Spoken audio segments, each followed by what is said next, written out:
To the July 15th, 2026 Board of Commissioners for the Butler County Veteran Service Commission. Could I have a roll call, please? Commissioner Jones. Here. Commissioner Callahan. Here. Commissioner Applegate. Here. Commissioner Robinette. Here. Commissioner Rosenbaum. Here.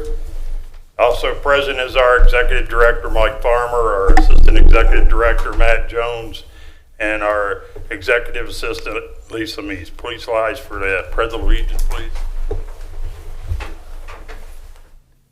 I pledge allegiance to the flag of the United States of America and to the republic for which it stands, one nation, under God, indivisible, with liberty and justice for all. Thank you. All right, I need a motion for the agenda. I move to approve the agenda for July 15th, 2026. I second that motion. I have a motion and a second. Any discussion? Lisa, please. Commissioner Rosenbaum. Yes. Commissioner Robinette. Yes. Commissioner Applegate. Yes. Commissioner Callahan. Yes. Commissioner Jones. Yes, I need a motion for the approval of last month's meeting minutes. I move to approve the board meeting minutes from June 17th, 2026. I second that motion. I have a motion and a second. Any discussion? Lisa, please. Commissioner Rosenbaum. Yes. Commissioner Robinette. Yes. Commissioner Applegate. Yes. Commissioner Callahan. Yes. Commissioner Jones. Yes. All right, next up is updates from our different committees. Start off with the Suicide Prevention Committee. I have nothing to report other than that the next meeting will be July 23rd, 2026 at 2 p.m. In the main conference room on the first floor of this building. That's it. All right. Next up is the Veteran Memorial Committee. Nothing new to report. Thank you. And I will check with that guy on the meeting next month. Next is our Veteran Appreciation Day Committee. So the Veterans Appreciation Day, it's still going as planned. They are looking for more volunteers if possible. And there's still some opening for some vendors. Currently, they have about 120 vendors, and they're looking to at least have 150, so there's about 30 more spots left open. And other than that, they're still working on the layout, but things seem to be going well. That's my report. Thank you. All right, next up, I'm guaranteeing you this report will be a little longer than those 3 words, is our Executive Director's report. Good morning, Commissioners. It is a fairly lengthy update this morning as there's lots happening with legislation and around the office. So a quick overview as far as the legislative and on the government affairs side. Take Care of America's Veterans Act has passed the House Rules Committee by a vote of 215 to 211. It is continuing to progress through the House side of the Hill. The House adjourned yesterday before voting on the underlying bill, but they do reconvene today. So I would anticipate a vote will happen, as they say, this week on it. As we discussed last month, it's a very comprehensive package. It takes over 60 pieces of veterans legislation, many of which various service organizations have advocated more than a couple of years to get. Some of those bills are very widely supported and have bipartisan support. Other parts, not so much. The package does contain the Major Richard Starr Act, which addresses the offset of affecting veterans who receive both military retiree pay and the VA disability compensation. However, it is not the same Major Richard Starr Act that is a standalone bill. So there is some discrepancies there in what is covered, how it's covered. It changes it in the Taking Care of America Veterans Act. From here on out, I'm just going to refer to that as TACAVA. That's the acronym they've come up with. It's easier than the mouthful of the full legislation. The vast majority of the pushback around TACAVA is centered on Section 108. Section 108 is being used as the major budget offset, and it's reducing future projected VA disability compensation, specifically for sleep apnea and tinnitus. tinnitus, ringing in the ears. That funding is not coming from the Department of War for the retiree offset or from any separate appropriation. It would be a projected savings on future compensation from veterans.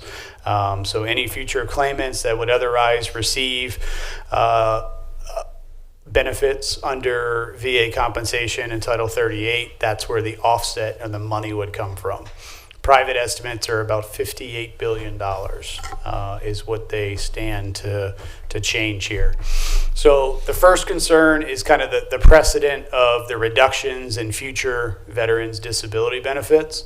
I think we can all agree that we're putting it on the backs of those forward, maybe not those of you who are retired or that qualify now, but it's the next generation's issue. The second concern is probably the precedent that Congress is setting specific to the medical rating criteria and then directing that into legislation. That has always been a separate piece. The VA updates the rating schedule. There's a very specific administrator rulemaking process that goes through it. It is lengthy. It takes time. There's a reason for that. There's public comment. There's public hearings. There's written comments to propose changes. If you think back to earlier this year, the VA had proposed a rule change to the 38 CFR that was very heavily opposed and changed the tune and said, okay, we're not going to address that. So there are things in place. This would kind of set the precedence of Congress being able to dictate what specific rating criteria is needed without any further oversight. And then the third one involves the treatment of how we look at Section 108, specifically towards the proposition that when medical treatment controls a service-connected condition, compensation can then substantially be reduced because of that control. That has never remained in the Capitol Hill and Congress's ability. This would be the first time that they've ever done that. So if we're thinking down the line here, as this plays out very publicly, some of your service organizations and members of Capitol Hill have had some very public disagreements on this bill and where they stand.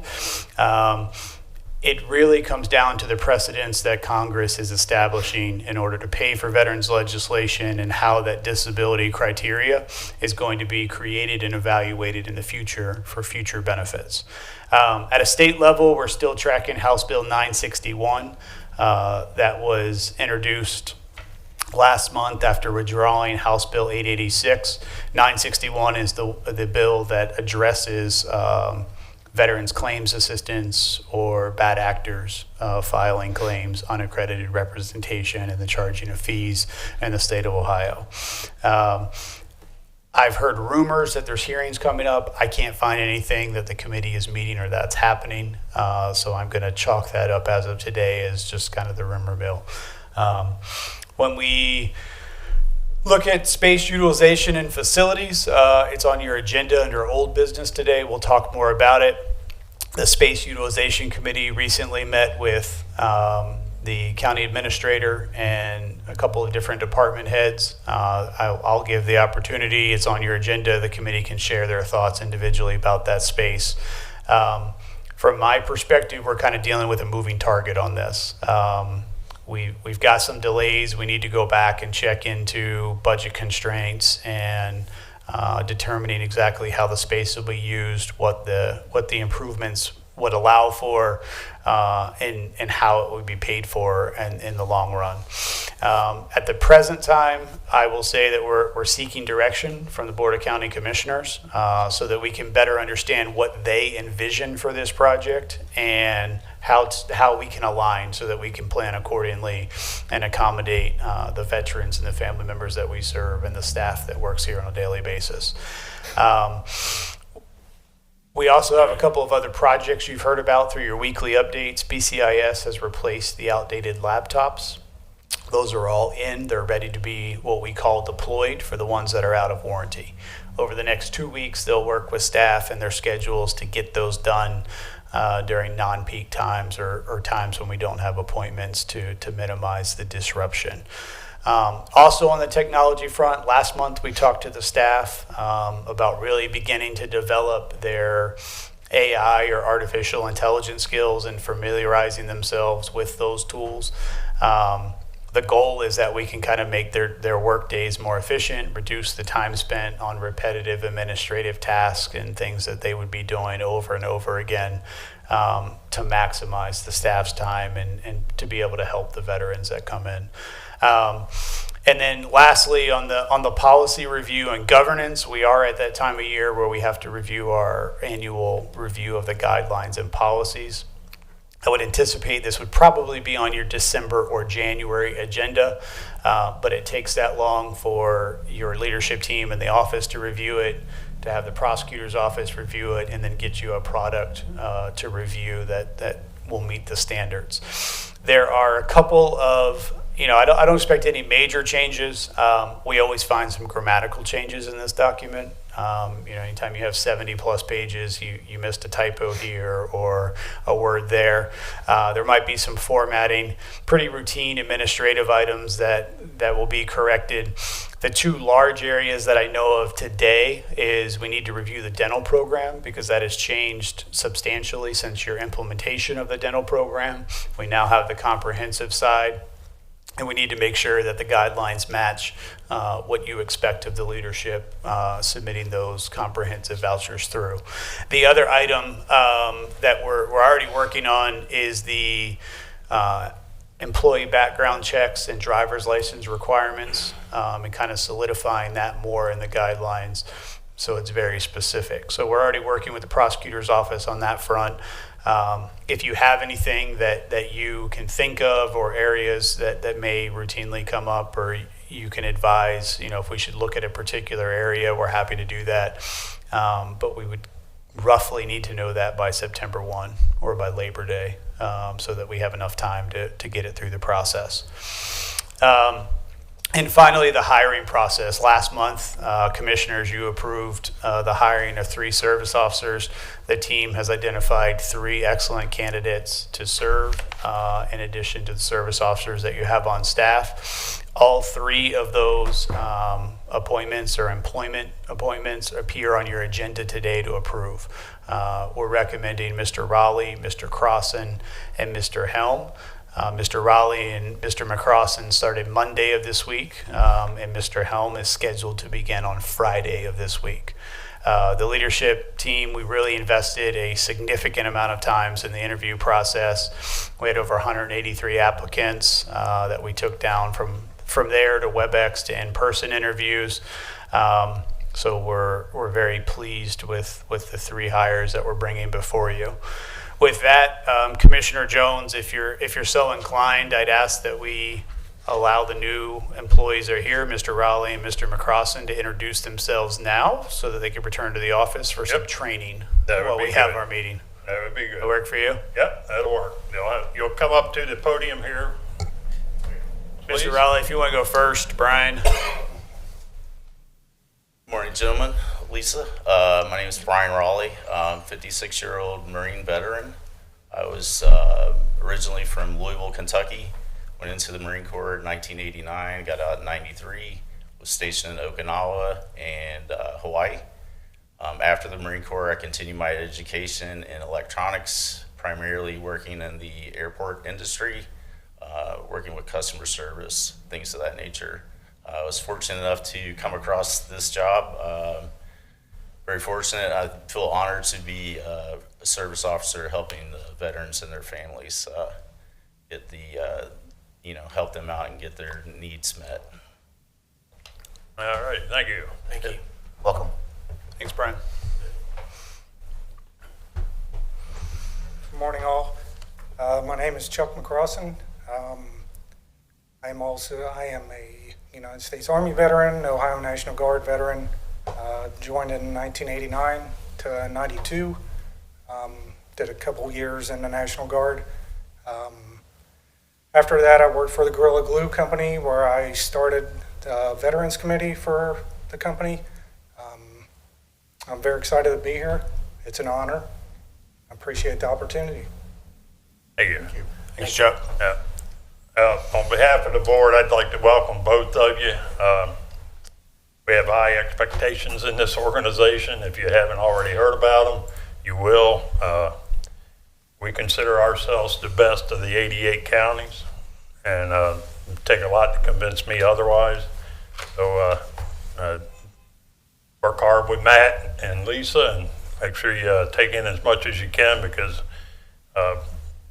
we're low on, I'm sure you're going to be somewhat fast tracked to try to get you up and running a little quicker than the normal 18 to 24 months it takes us to get a true service officer.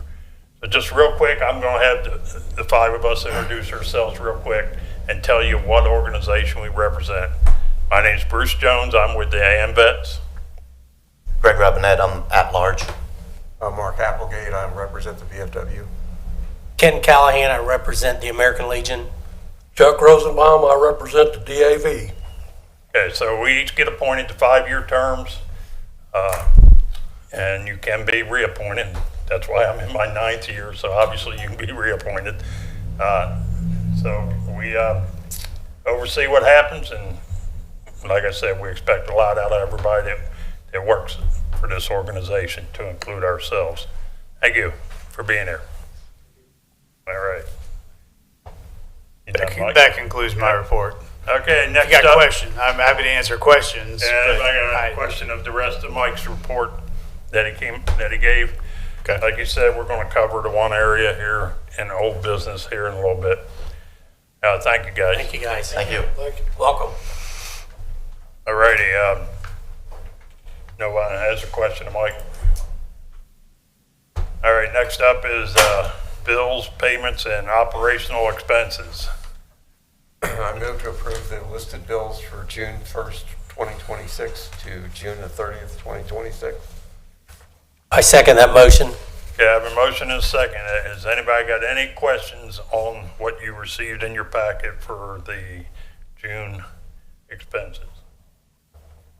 I saw nothing out of the order myself, but,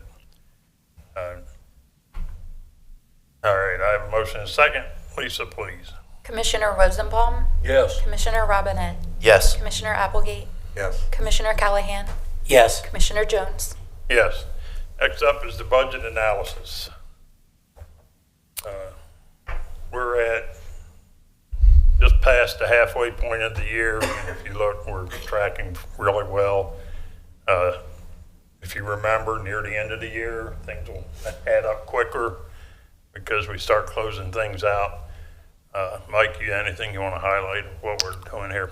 No, the easiest way to think of the budget at this point in the year is a third. So you've spent about 1.2 million halfway through the year. We have about 1.1 million encumbered on various POs for services that are projected. And then you have about 1.5 million available that has not been encumbered to a specific PO. So think of it in equal thirds at this point for the easy distribution of numbers. We do have a number of projects. We would hope that some of the available budget could be used towards space utilization and those needs this year. Some of the encumbered amounts will shift. We did one transfer already for the dental as your comprehensive dental program has expanded, and we are projecting far more, or the actual is far more than what we ever projected the productivity of that program could be. But you're tracking within numbers. Everything is within your normal budgeted amount, at about 59% of the budget allocated halfway through the year. And that's where we need to be, I think. But anyway, anybody got any questions?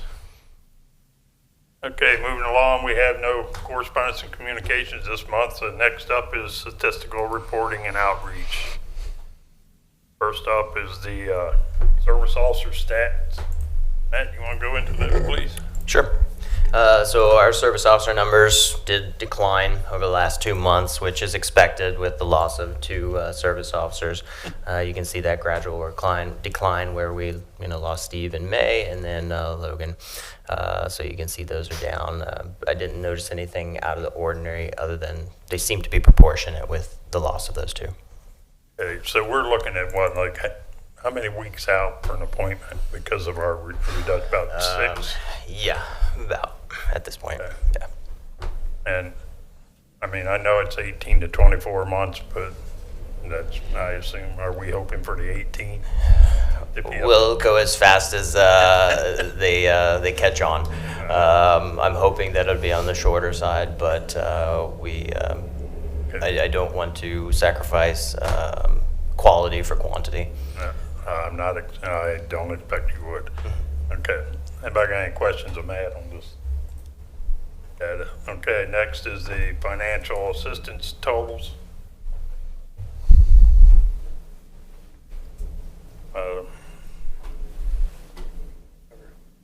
Seems Nika does really well at getting this, you know, I know we've got more than one working on it, but she seems to be taking the larger of the load and doing fairly well. Is that a good assumption, Lisa? It is. The totals are pretty consistent with what they normally are. The one big difference we did have last month was Nika was traveling with nationals the first week Yep. of the month. So she had 14 applications and Carrie took about 6. So that was a big difference in what we normally have, but the distribution between the different types of assistance totals is about what it normally is. So Carrie, I'm sorry. So Carrie covered all of the appointments during the time. Well, that's great. Yes. Go ahead, Ken. I was gonna ask if those 6 appointments was basically covering for Nakia. Three minds Yep. work alike. Anybody got any other questions on that? Okay, next up is the homeless. We have 2 now, right? You currently have 2. One is a new veteran to our program. One is a renewal, currently waiting on the VA and SSVF and various programs to find sustainable long-term housing. The VA has communicated very well in the last 60 days about that veteran's case, giving us case updates and identifying what the hang-up is and exactly what is being done and what resources are being allocated so that we can make sure that the veterans' needs are being addressed while also being a good steward of taxpayer dollars and seeing the end game here. Both veterans are doing everything that they need to do. It's unfortunately simply sometimes a waiting game, which we knew that 90 to 120 days would happen. Okay, can you, real quick, just give for people that are watching the number that we've housed already for the year? Do we know? I Sorry. have that offhand. I'm sorry. Okay, that's fine, that's fine. I'm sorry. Maybe next month we can bring that number to it. Because I just want people to understand it, you know, though that one's been waiting a while, we have done fairly good with the Cincinnati VA and getting people in homes compared to what we used to do anyway. Okay, anybody got anything? Just a question, when you said the one was a renewal, was that because of the timeline that we've set, or was that a? So the board's policy is that we only approve in 30-day increments. So every 30 days, they would have to come back in and renew for another 30 days at the hotel and with food. Yeah. All right. Next up is phone reporting. They haven't gone down much. Those were a little bit different this month for the same reason. We had several staff traveling that first week. And then between the 2 receptionists who typically answer the calls first, they had about 2.5 weeks of either vacation or time off. So you can see that trickled down to the other staff with the VBCs taking 5%, that's Nika. And then service officers, it actually trickled into them this time to get to 1%, and as well as to leadership. Yeah, which shows us being down staff, how it affects, you know, and we have to send people, you know, people got to take vacation and so forth. Turns around and takes away from the 3 people, 4 people that we have trying to do things. Okay, anybody got any questions on it? Mike, do you have anything you want to emphasize or anything? Not on the phones, but if we go back up to the homeless in your question for just a moment. Okay. We have successfully permanently housed 6 of the 8 veterans that enter our program, or 75%. That's great. The 2 that were not housed had individual issues, and they did not complete the program through completion with us or the VA. Yeah. So at no fault to our program. Correct. Okay. Great. Anybody else got anything? Okay. Next up is our transportation.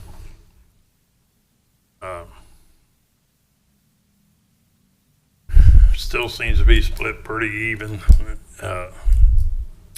What was I going to say? Anybody else got something? I just lost my train of thought. Remember, the other is your community care. That is 17% of our trips. That's down. It was tracking at about anywhere from 28 to 35% pretty consistently. This really aligns with VA policy and the direction they're headed in, seeing more appointments within the VA facility and less community care referrals. The other number that the board has asked us to track in the past is how many veterans received a ride to our office to receive their benefits or to have those appointments. We had 2 in the month of June that came to our office. We also had 2 that needed transportation regarding the dental program for good oral hygiene. So a total of 4 trips were outside of this that you don't see broken down. Yeah. Good. So the word is out there that we will do that. If you're in the dental program and don't have a ride, we're going to make sure you get to where you need to be. It's out primarily Anna and Anita on the receptionist side can do that when they're scheduling or as they identify it, but that's generally how the word gets so out. it's up front when they call in. Correct. So that's okay. Good. Anybody else?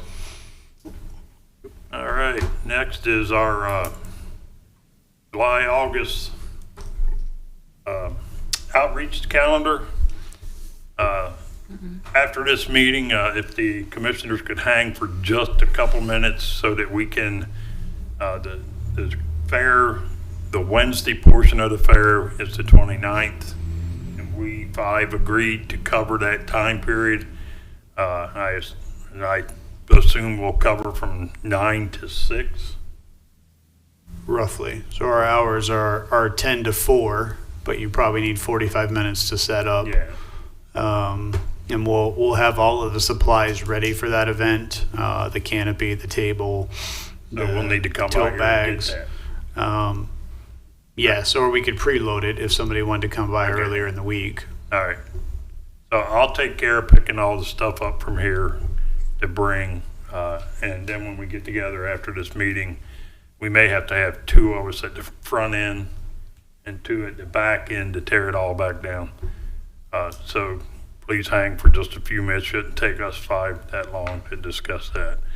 A lot of the other stuff is the veteran courts and what is the Family Children's First Council? Family First Children's Council is community organization. They have various resource fairs and committees that bring in multiple partners throughout the county to allocate resources. They've also, in the past, provided some training to the staff. So they're having a resource fair. It's hosted at the Baracha Church in Middletown, an area that we typically haven't done a lot of outreach in the last 6 months. So we'll have a standard outreach table there to engage with general benefits, financial assistance, dental brochures, that type of thing at that event. If you need somebody with the person, get with us, and one of us will try to help cover that. Okay, anything else anybody want to bring up about, obviously we got all the veteran courts, and then we also have the Veteran Appreciation Day. It's on there, somewhere on there. 22nd at Markham Park. Hopefully we have a big turnout again this year. Anybody got anything else? All right. Next up is old business. Mike, you want to start it, and then and then I'll take over from there. Sure. So the old business for discussion today is to discuss space described as Liberty Campus located at 5645 Liberty Fairfield Road as reviewed by the Space Committee. Just to kind of refresh the board's recollection on this, your committee members are Commissioner Jones, Commissioner Rosenbaum, myself, and Lisa Meese. We've really been looking at the inadequate space that we have and reviewing and talking about space for the last 4 years. We've done so through annual budgets, tax budgets, operating budgets, conversations with the county administration, conversations at our own board meetings. Right now, the commission has 15.5 FTEs. That includes you all. So there's 13 in the office every day. Really to be operational with the programs and the services that are needed by the veterans and the family members here, it's probably more realistic to have an FTE of 16 or 17. So you're talking anywhere from a 0.5 to a 2.5 increase to meet those demands. Over the period of not just the last 4 years, but probably the last decade, the commission has expanded a number of services or enhanced different areas. So the service officers, they're now addressing more. A lot of that came through the PACT Act and advanced legislation of expansion of veterans benefits. Your financial assistance program has expanded over the years. Your dental program has been implemented, as well as your comprehensive dental. We now have suicide prevention initiatives and things geared around mental health and kind of the holistic approach of addressing the veteran where they are with whatever comes. We also do far more community outreach events, and we still probably turn down 60% of the requests that come into our office because we don't have the manpower to staff them. We see right now we're kind of backed out with appointments. Some of that is due to the reduction of 2 service officers. Although our calendars never really cleared less than 4 weeks if you looked out for an appointment. You might get lucky and there's a cancellation and we can plug you in, but it's never really been addressed, the wait time. We do have some operational challenges with where we're at, right? So we have very limited confidential interview space. Everything that your service officers and VBCs do is should be treated with the utmost confidentiality. So we have limited space. We currently have 1 that's not in an office. We do have some storage constraints. Things don't fit here. So you also have a storage unit within the county where we store a lot of the bigger, bulkier items to get in and out. And the public waiting area and its capacity. So with that, the committee toured last Friday, Liberty Fairfield, the property there. We discussed kind of our operational needs and some potential building layouts. And with that, I would refer it to the rest of the committee for their thoughts. Just one thing we need to add to that list of what we've, our operation is vet court. We have to cover also. Yeah. Okay, so here's what we're going to do. Lisa's going to bring up some points about the flow and so forth of what we saw when we were there. Chuck's going to bring up some areas of concern, and then I will cap it off with whatever Chuck may overlook or some other areas. And then I would ask that you hold all your questions or comments until we're finished with what we got to say. So Lisa, would you like to lead it off, please? Sure. It's my opinion that we are approaching a point where finding a solution has become increasingly urgent. As our staffing needs have grown, we are quickly again reaching a point where we may have to consider staff alternating between working from home or sharing office space in order to accommodate our clients' appointments. The work we do involves highly personal and confidential conversations, including conversations about finances, physical and mental health, and other sensitive matters. Providing veterans and their families with a private, consistent environment is important not only for maintaining confidentiality, but also for them to feel comfortable and open to discussing these private and difficult situations.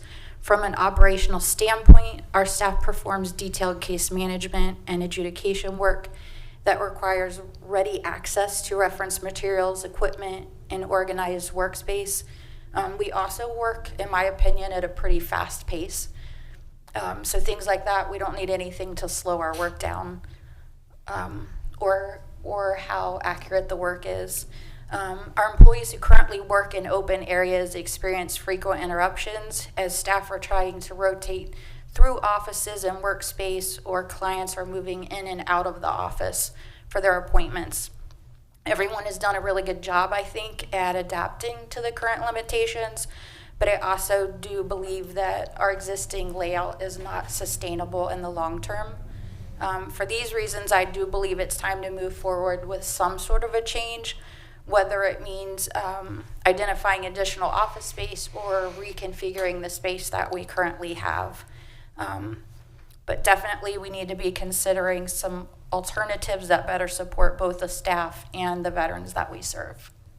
Okay, so the reason we had Lisa go through that first is most of you guys understand what we do and what they have to do in the office, but for anyone listening, so they will understand the concerns we have with what we looked at Friday. So Chuck? My biggest concern is the parking. There's approximately 95 spaces to be divided amongst 3 organizations. Without additional parking, this is not feasible for our department. Inside, we have to have the ability to be able to move walls around. Are we going to have that authority?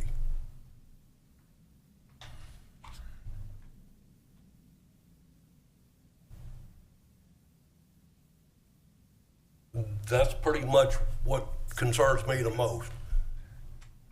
All right, so when you look at this place, there are advantages to this building. One, it's owned by the county, so if we were not in a county building, think about all the additional costs that come into play if you're leasing a private property. So, you know, there's trash, there's electric, there's gas, there's, you know, cleaning teams, there's security, there's all sorts of additional costs that would be added in, and they're probably roughly like 700 or better a year, 700,000 to do everything Sure. easily. Lease, utilities. Lease and everything, yeah. Okay, so that would be a cost that never goes away. You know, nobody rents you a place and says if you have no problems for, you know, we're going to lower your rate. So, okay. Another advantage is its central location. There is an ability to have a flow if we can get some things to be done in a manner that works to what we think we need. And then there's another advantage is there is already a company that's been working in that building doing the layouts of the other 2 organizations that are in there. Now, disadvantage, the very first one Chuck brought up, is more of a problem than maybe Chuck even emphasized. If you look at who's out there already, it's water and sewer and child services. Zoning. They have about 60 employees between the 2 places. Again, as Chuck said, there's 95 spots. We have, when Mike said we have 15 and a half,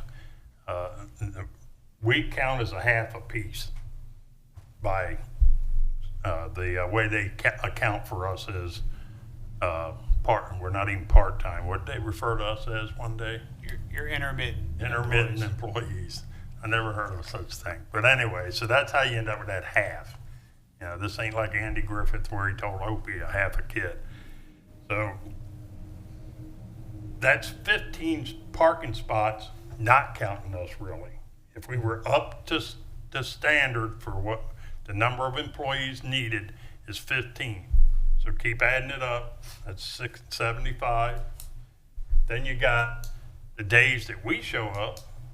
Now we're at 80 for our meetings. The days that the, who is it that uses our conference rooms? The vet center has groups. Yeah, the vet center groups.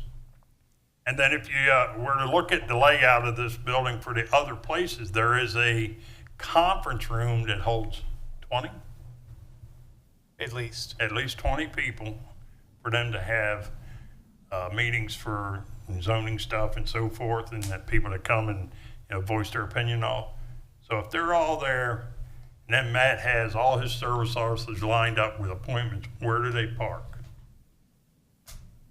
So without additional parking, that's going to be the first big hurdle, because I think we all know doing the parking lot is not a cheap operation. Asphalt alone is skyrocketed. Then the next thing is with the layout.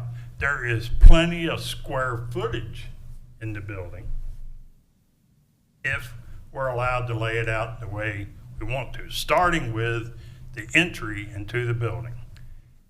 At the present, the entry would be forced to be at the end of the building.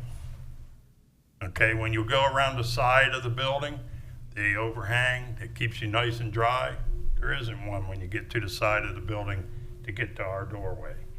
That's the first thing. So there is an entranceway that you could, that I believe you could have rearranged the way it's done, that it right now is an employee entrance for one of the other organizations, that I think could be worked out to where we would come in that way and lay the building out from there. Laying the building out from there meets a lot of what Lisa has brought up about flow. And the way the building's laid out, there are cinder block walls within the interior of it at the end that we're in. There is none at the other end that has nice finished drywall that they've done. It's all brand new. Chuck saw, and I believe Mike might have seen it too, some of these, maybe all, I believe, of these cinder block walls are freestanding cinder block walls, meaning they do not support the roof. I also was told by an engineer that the roof is supported by the outer walls of the building, so they span it. So if we were allowed to take some of them away, because right now there's how many bathrooms? 8? There's a lot. There's 8 or 10 bathrooms in the end that we're in. I don't think we need that many restrooms. So if we were allowed to rearrange some things, we could create a flow that works. We would have to possibly hire an officer for security for us, because I don't know how quick whoever covers that area can respond if we have a problem. So there would be a cost there that would be added. I don't know what it would be to hire an officer. I'm not sure which district would be the one we would get it from. I would think the county, since it's a county building, but I'm not an expert with that. So there are many issues that need to be worked through, but the latest email from the county administrator indicated that she was probably willing to sit down again after looking into some what am I trying to say? Budgetary things, and then discuss where we go from here if we would like to look at that building. So with that, have I covered enough, Mike, do you think? With that, I open it up to any questions the other members may have. Anybody?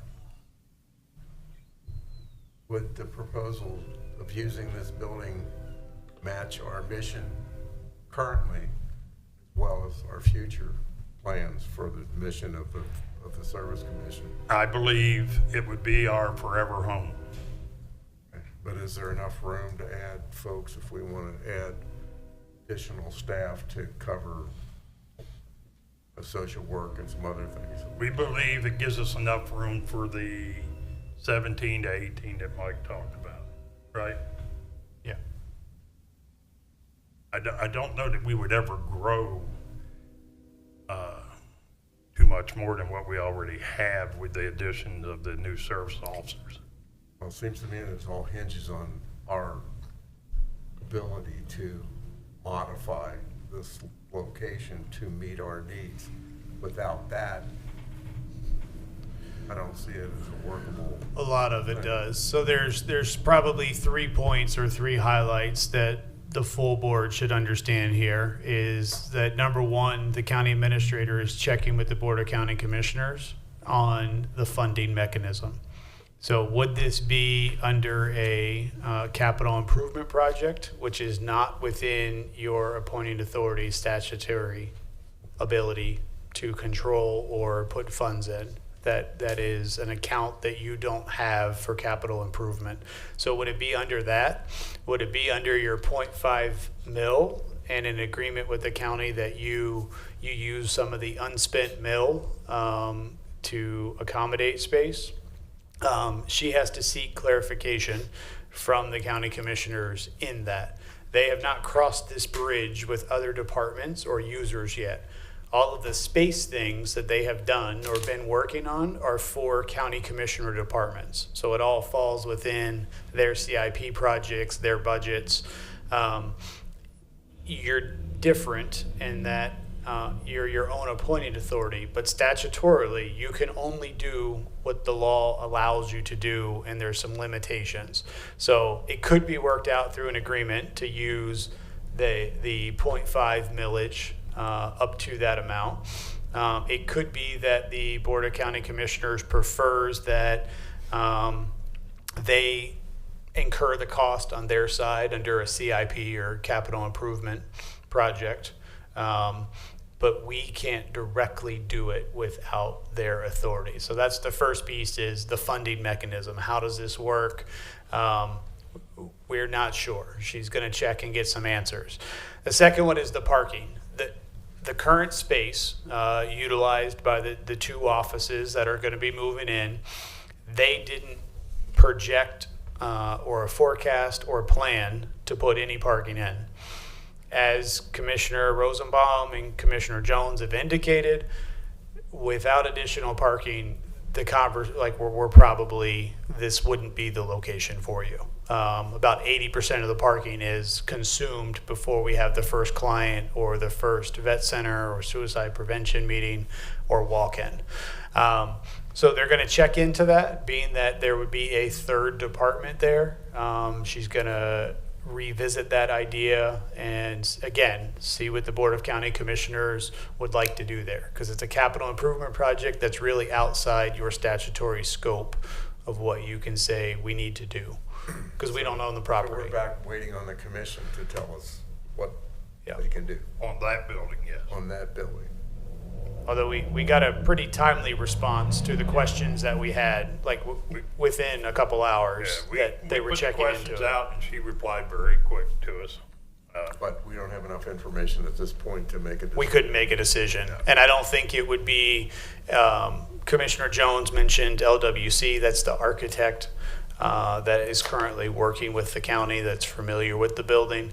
I don't think it would be efficient use of our time or theirs right now to have those further conversations until we figure out what's the funding mechanism.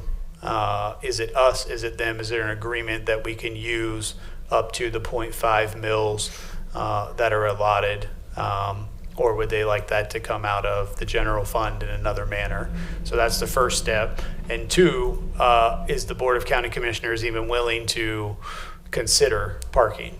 Because if one of those 2 things doesn't align, there's no point in addressing the entry and egress in the building of, could this layout work, and could this be used as the door, and this is the fire exit and the structural, where the walls are. There would be no point in getting an architect involved if we can't address and agree how it's funded, and B, can we add parking? So do we have any kind of time frame from the county commissioners about? I would say a couple weeks.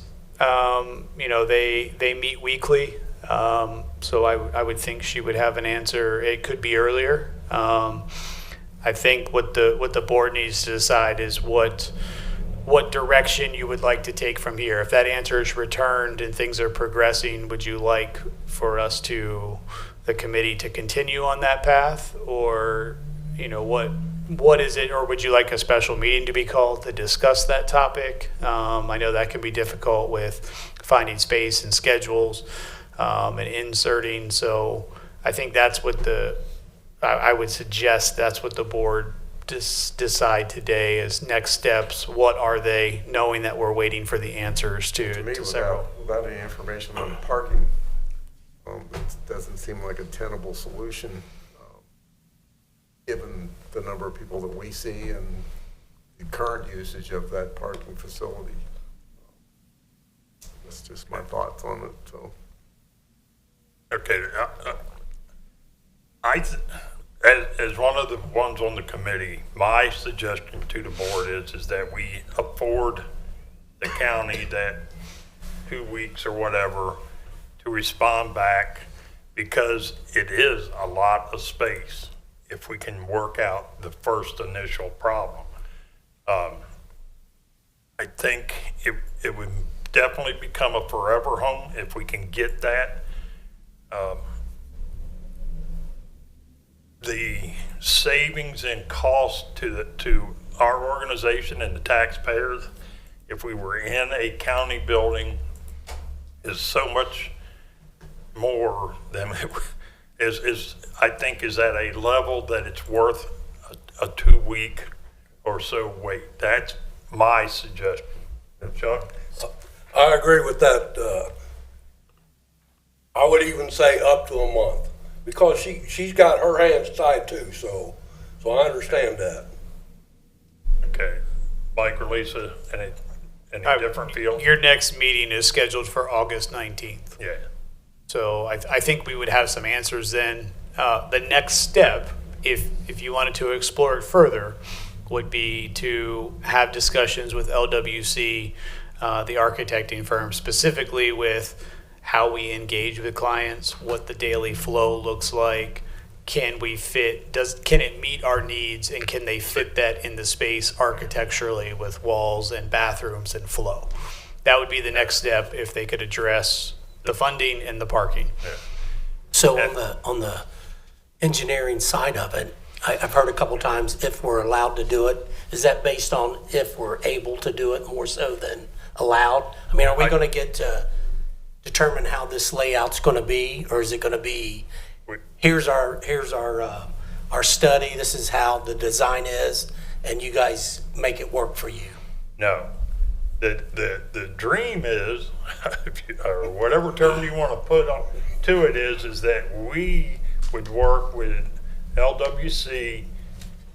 Like Mike said, we would educate them on what we do and how we need it to flow, and then we would work with them step by step to ensure we lay it out that way so that we end up with the proper waiting area once you come into the building, the proper place to hold our meetings, the proper place to allow our other organizations that we work with to hold their meetings there, the proper sized offices to allow our people to have a workable desk area and an area that fits a wheelchair and at least 2 other people that would come with that wheelchair veteran or spouse or whoever it is.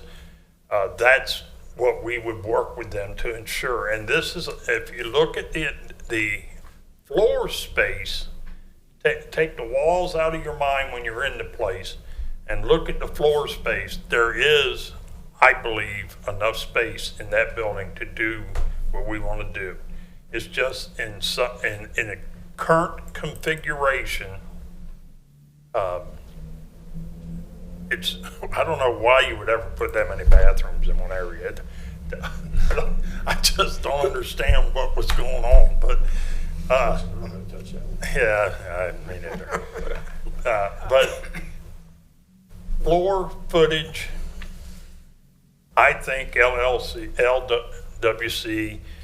could lay us out a plan that would work. Does anybody else got any other questions?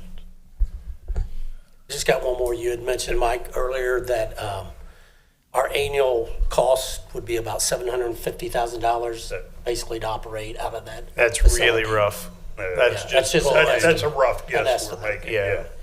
The Middletown office for 3 employees was costing us about $500,000. Yeah.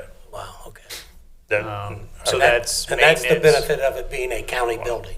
Right. So outside of that, who knows what it You could don't be. have lease costs. Data drops are individual for outside of their building versus having a centralized cost. Phone lines are additional. Trash, cleaning crews, security, Cleaning the maintenance on parking the lot. building, How would that clearing. be? All of that is additional accrued cost if it's not a county-owned property. So there's some real advantages here, and we would have to work very closely with the county administration in the plans and the finalization and the funding. But I will say, I would point out to the board that the county administration is very supportive of what you all do and what our office does. I think it's just getting on the same page of exactly what that workflow looks like and why the needs are the needs that we've defined for so many years. The last question I have, is there a bus route there? bus route stops on the other side of Route 4 right now.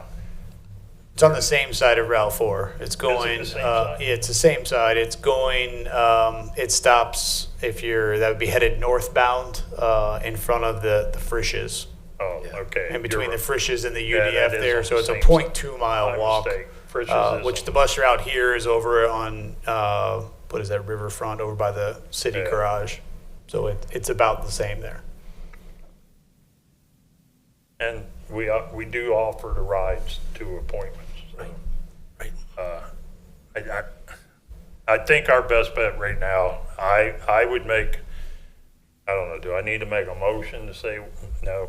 I think would wait this out. Give her a chance to get with the commissioners, work out the finance part and the parking lot part, and then we would move on, or we move on one way or the other. And it just dawned on me when I looked around, you, me, and Mike were the only ones that was here with the Middletown, wasn't it? I was going to say some of you remember that, but I guess. I remember it. Well, yeah, you were Right there. you were a visitor. Okay, so are we in agreement that we're going to hold our any kind of vote or anything? Yeah, I mean, I feel that with the discussion, this is probably as close as we've came since I've been a board member to really starting to resolve our space issue, which affects our manpower issue. And I think by not at least looking at the potential, it would not be smart as a board. And if you think about it, Matt's just this week, him and Lisa have just this week started working with 2 of the 3. Are they going to provide something for us in writing, or are they going to it's going to be verbal? Yeah, no, it'll be in writing. We ain't. But I think we need to see exactly what they're agreeing to. Yeah, we'll get something in writing. Okay, anything else? All right, we'll move on to new business. Mike, if you need to take a drink before you get started. I'm well prepared this morning. Okay, new business. You have 7 items for consideration this morning, commissioners. Item 8A is to approve the homeless housing applications as adjudicated June 1 to June 30th, 2026 by the executive director in the amount of $4,508. Item 8B is to approve 5 commissioners: Bruce Jones, Mark Applegate, Ken Callahan, Chuck Rosenbaum, Greg Robinette, and the executive director, Mike Farmer, to attend the OSA VSC Summer Quarterly, an overnight training expense in Columbus, Ohio, July 24th through the 26th, 2026, and the amount not to exceed $2,812. Item 8C is to approve the executive director to attend the Bob Woodruff National Got Your Six Summit, September 23rd through September 25th of 2026, an overnight training expense in San Francisco, California, at no expense to Butler County. Commissioners, this is an opportunity that has come up for myself to attend this national summit. The National Association of County Veteran Service Officers would incur all travel expenses. The summit itself is to directly hear from other peers from across the network about what's going on in the field specific. A lot of it has to do with mental health, suicide prevention. But they're also this year at this one going to discuss practical applications of technology and AI and advancement of that, and taking a look at how when a service member returns home, what those relationships and what tools and what momentum they need and how they can best be supported. The next item of business to consider is item 8D. This is to approve the executive director to attend the National Association of State Directors of Veterans Affairs Training, August the 9th to August 12th, 2026 in Savannah, Georgia, at no expense to Butler County. Commissioners, this is another expense that the National Association of County Veteran Service Officers is willing to incur in order to have me attend. Item 8E is to hire or approve the hiring of Brian Raleigh for the position of County Veteran Service Officer 1 at a rate of $28.94 per hour effective July 13th. 8F is hire Charles McCrossan, he's known as Chuck, for County Veteran Service Officer 1 at the rate of $28.94 per hour effective July 13th. And then lastly is to hire David Helm for the position of County Veteran Service Officer 1 at the rate of $28.94 effective July 17th, 2026. That concludes your new business to be considered. Okay, can I get a motion? I move to approve the new business as presented. I second the motion. Any discussion? Do we need to change item 8B? It says 2025. We have it updated. Okay. All right, I have a motion and a second. Lisa, please. Commissioner Rosenbaum, Yes. Commissioner Robinette, Yes. Commissioner Applegate, Yes. Commissioner Callahan, Yes. Commissioner Jones. Yes. At this time, we'll be moving into executive session. We have no guests here, so could I get a motion? I move to enter executive session to discuss financial applications June 1st, 2026 to June 30th, 2026, as adjudicated by the executive director, and to review the second quarter financial application audit. I second that motion. Motion and a second. Any discussion? Lisa, please. Commissioner Rosenbaum, Yes. Commissioner Robinette, Yes. Commissioner Applegate, Yes. Commissioner Callahan, Yes. Commissioner Jones. Yes, looking at the items, we shouldn't be very long. Thank you.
Steve.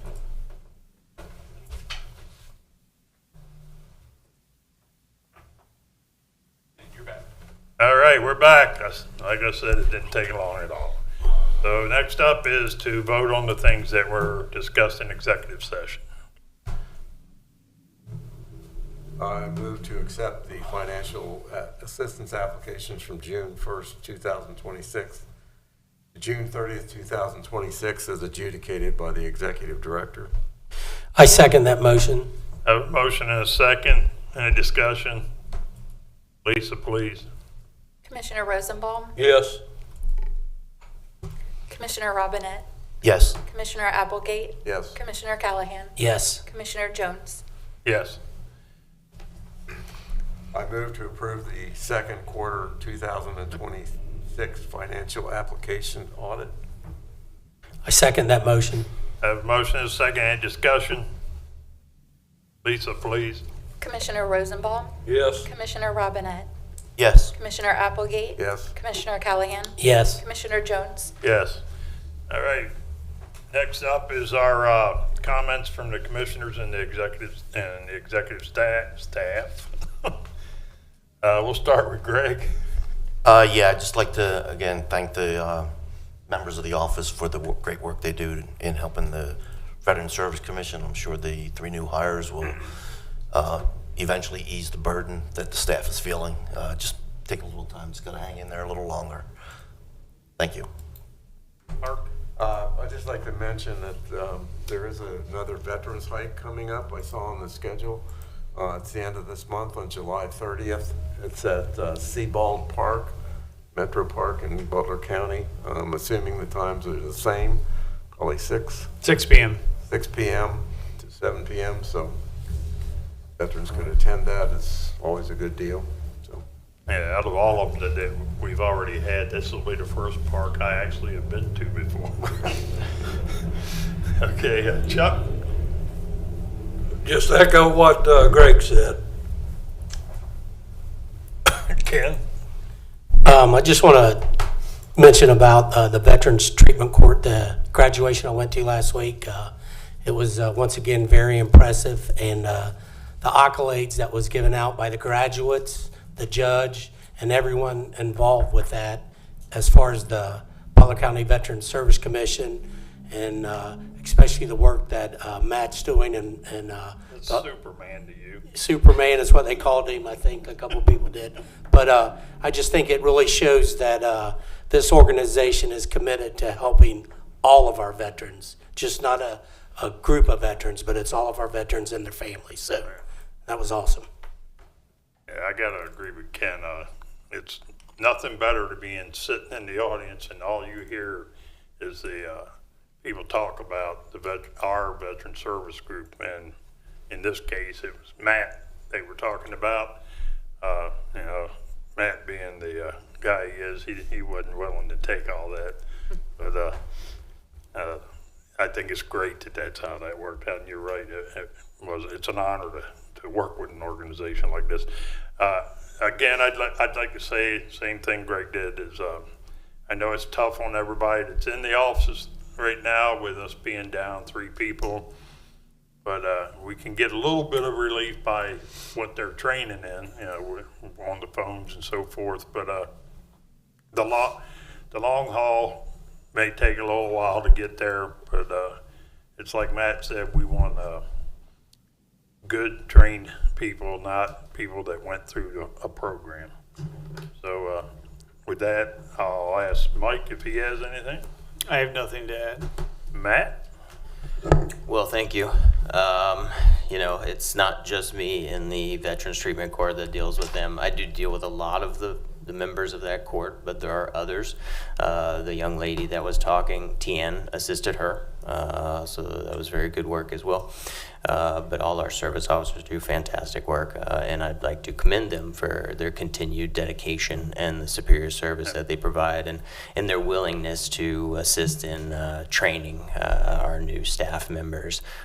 We're going to need everybody to help out in training, and everybody has something that they can bring to the table and help build. So, yeah, thank you. Yeah, Matt's right. All of our people are good at what they do. Lisa? I want to let commissioners know that you will have a slide next month to keep you up to date on the homeless housing program. Make sure that I can stay on top of that for you. I did also want to mention that there is a VA SAVE training tomorrow. It will be at the Mars Board in Fairfield. That's on Boymel Drive. The training is free, so if you've never attended any sort of suicide prevention training, just don't know how to approach that conversation, you don't have to be a veteran. It's just for anyone who wants to be prepared to be able to have a conversation or to recognize risk factors and warning signs. Again, it's tomorrow night. It's 6 to 7:30 at the Mars Board. To get registered, there's a phone number to call. You can call Emily, and she's at 513-284-0912. And we will also have dinner, at least some free pizza available there as well. And that's all I have. Thank you. And I did not mean to put you on the spot with that. No, it's okay. That was not the intent. Okay, our next meeting is Wednesday, August 19th. It'll be back at the 9:30 start time. I appreciate everybody being patient with us, not starting until 10 today. There was a good reason for that. And it again will be right here. We have plenty of seats for anybody that would like to come in person to view this here on the first floor at the Hamilton Chamber of Commerce. With that, can I get a motion to adjourn? I move that we adjourn the meeting for today. I second that motion. I have a motion and a second. This is an all in favor. Say aye. Aye. Those opposed? Thank you. See you next month.